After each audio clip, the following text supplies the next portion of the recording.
in the smoke-filled, neon-lit labyrinth of hip-hop's cultural battlefield, where every bar is a clue and every podcast a crime scene, the Joe Budden podcast crew has dropped a bombshell that's less a revelation and more a Molotov cocktail lobbed into the heart of New York City's pride. Yo, I feel so much more informed than I did before we sat here. What else do I need to be informed about? Also, in music announcements, Wayne announced that he is doing an MSG show. You Wayne and me to death before I hear enough songs. So Hey, listen, this is the podcast. I like this though. I like this personally. I know Wayne's history with New York City. Wayne, he was like he was never coming back to New York. I know he. Wayne hates New York. I know he did an Apollo show. He hates New York, but he hates New York. And Drake hates New York. Young Money is responsible for New York losing some of its cachet last decade in terms of artists wanting to stop by. Hot take. I don't think it's a hot take at all. They both are on record saying it. Drake is on record saying, yo, regardless of what y'all think as an artist, you do not need to go to New York to sell a record. And he was He's on record saying that. Lil Wayne is on record saying, yo, New York locked me up with a gun while I was the biggest rapper in the world. I hate New York. They both said that. Him and Birdman literally said, we're never going back to New York. Yeah, that's crazy. Yeah, but glad it's changed. And yeah, it's changed. And again, it's Madison Square Garden. Yeah. You know, no disrespect. Wayne ain't go to Barclay. So me and Fifth was at that night. Me and Fifth was up in there chilling. Fifth and you was there. Let's put it in order. Me and Fifth was in there chilling, watching the game. Too. And Fat Joe. And Fat Joe was there that night. Fifth and Fat Joe. All the stars. I ain't see your name on the screen when they were showing the celebrities. I didn't see. I saw you in the backtrack. All the stars was out. You know, sometimes the playoff games separate from the NBA openers, where you might see a Mark and Ish together.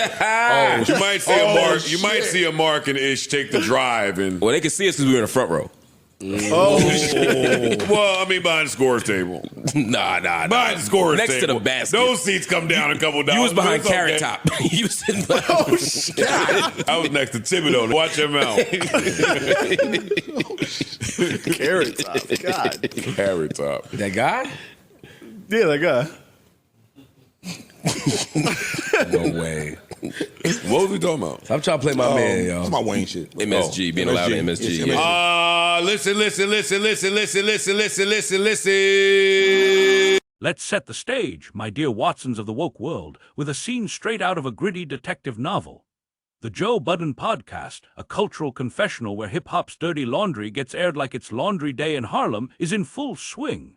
Joe, the self-styled sleuth of rap's underbelly, sits at the head of the table, his co-hosts Parks, Ice, Ish, and the rest, playing the role of loyal lieutenants, each tossing in their 2 cents like they're betting on a street dice game. The topic: Lil Wayne and Drake's supposed hatred for New York, a city that's been the beating heart of hip-hop since Kool Herc spun his first record. It's not just gossip. It's a cultural crime scene with clues scattered across decades of beefs, interviews, and subliminal disses. Joe and his crew, like detectives poring over a cold case, lay out the evidence. Wayne's vow to never return to the city after a gun charge, Drake's dismissal of New York's gatekeeping power, and a shared cash money resentment that feels like it was brewed in a New Orleans gumbo pot. From a liberal perspective, this isn't just about 2 rappers throwing shade.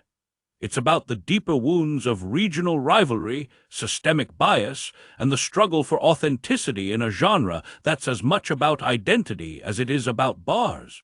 First, let's light a cigar and peer through the smoke, home style at the heart of the mystery.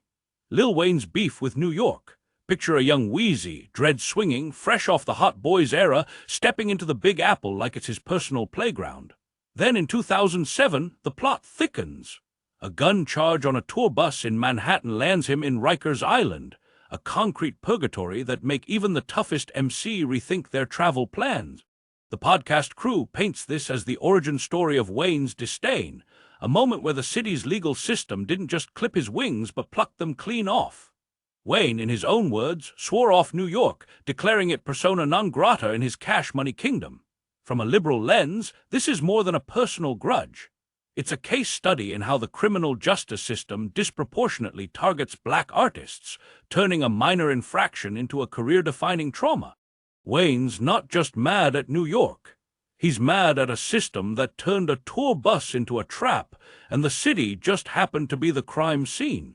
Now let's shift our magnifying glass to Drake, the Toronto kingpin who turned hip-hop into a global empire.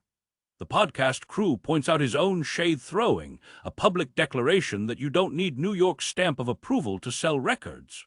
This is Drake, the guy who started from the bottom into a universal anthem, telling the city that birthed hip-hop to take a seat. It's bold, it's brash, and it's got the kind of audacity that make Charlemagne hand him the Donkey of the Week crown with a side of applause. But peel back the layers, and it's clear Drake's beef isn't just about ego. It's about dismantling the gatekeeping that's long defined hip-hop's power structure. New York, with its radio stations, record labels, and self-appointed tastemakers, has historically played kingmaker, deciding who gets to sit at the table. Drake, with his Canadian roots and genre-blending swagger, said screw the table and built his own. From a liberal perspective, this is a rebellion against cultural elitism, a middle finger to the idea that one city gets to dictate the genre's future. But here's where the plot thickens, like a good gumbo left simmering too long. The podcast crew doesn't just stop at Wayne and Drake's public statements. They weave a narrative that ties this beef to Cash Money's broader history with New York. Birdman, the label's patriarch, gets name-dropped as sharing Wayne's sentiment, a trio of Southern rebels who saw the city as a cultural vampire, sucking the life out of their hustle. The crew hints at financial losses, a murky reference to Cash Money losing some of its cachet because of New York's influence. This is where the liberal sleuth in us raises an eyebrow. Is this about money, power, or something deeper?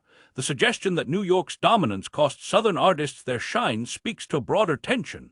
The South's rise in hip-hop wasn't just a musical shift, but a cultural coup, a reclaiming of narrative from a city that's long seen itself as the genre's Vatican. Let's pause for a moment, because this is where the energy kicks in. New York, you get the donkey ears this week, not because you're wrong, but because you've been acting like the self-appointed pope of hip-hop for too long. Wayne and Drake aren't just throwing shade, they're calling out a city that's been gatekeeping the culture like it's Fort Knox. And let's be real, New York's got a history of this. From the days of Hot 97 deciding who's hot to the blogs anointing the next big thing, the city's been playing judge, jury, and executioner for rap careers. Wayne's Riker stint, that's not just a legal L, it's a symbol of a system that's quick to lock up black talent while preaching about authenticity. Drake's clapback, it's a reminder that hip-hop's global now and New York's gotta share the mic. Donkey of the Week goes to the Big Apple for thinking it's still the only apple in the orchard. But there's a clue here that's begging for a closer look. The podcast crew's banter, filled with laughs and tangents about Madison Square Garden and front row seats, isn't just filler. It's a window into the cultural tug-of-war at play. Joe Budden, a Jersey native with New York in his DNA, is both insider and outsider, a former rapper turned media maven who's seen the city's power from both sides. His co-hosts, with their quick quips about Barclays versus MSG, are riffing on more than just venues. They're poking at the idea that New York's cultural cachet is tied to its institutions, its history, its mythology. Wayne and Drake, by contrast, are outsiders who have rewritten the rules, proving you can be a rap god without bowing to the city's altar. From a liberal perspective, this is a masterclass in decentralization, a dismantling of cultural monopolies that's as progressive as it gets. But let's not get it twisted. This beef isn't just about high-minded ideals. It's personal, petty, and downright hilarious in its messiness. The podcast crew's laughter, their jabs about all the stars at MSG, is pure Charlemagne energy, turning a serious discussion into a roast session. Wayne's vow to never return to New York, that's not just a statement. It's a middle finger to a city that tried to cage him. Drake's dismissal of New York's relevance? That's a flex, a reminder that he's selling out arenas worldwide while the city's still arguing over who's the king of the 5 boroughs. The humor here is in the absurdity of it all. Two of the biggest names in rap, with all their wealth and influence, still holding a grudge against a city that's as much a character in hip-hop as they are.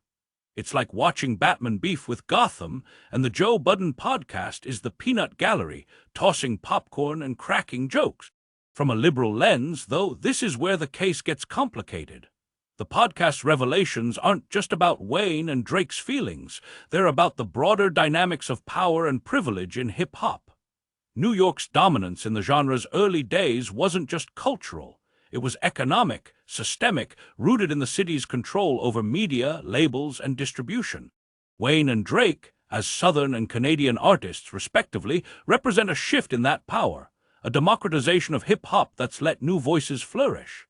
But the liberal in us has to ask, is their beef with New York a righteous rebellion or just sour grapes? Wayne's Rikers experience is a legitimate grievance, a reminder of how the system targets black men, but his blanket dismissal of the city feels like throwing the baby out with the bathwater. Drake's rejection of New York's gatekeeping is empowering, but it's also convenient for a billionaire who's already won the game. The podcast crew, by airing this out, is forcing us to grapple with these contradictions, and that's where the real mystery lies. Let's light another cigar and dig deeper, because this case isn't just about two rappers and a city, it's about the soul of hip-hop itself. The Joe Budden podcast, with its mix of insider gossip and cultural commentary, is the perfect lens for this. Joe, a man who's been both a player and a pundit in the rap game, knows the stakes. His co-hosts, with their quick wit and streetwise skepticism, keep it real, cutting through the mythology to get to the truth. Their discussion of Wayne and Drake's New York beef isn't just about what was said, it's about what it means. Hip-hop, at its core, is a culture of resistance, a voice for the marginalized. But when the marginalized become moguls, when the outsiders become the establishment, what happens to that resistance? Wayne and Drake's disdain for New York is a symptom of that tension, a clash between the old guard and the new, the local and the global.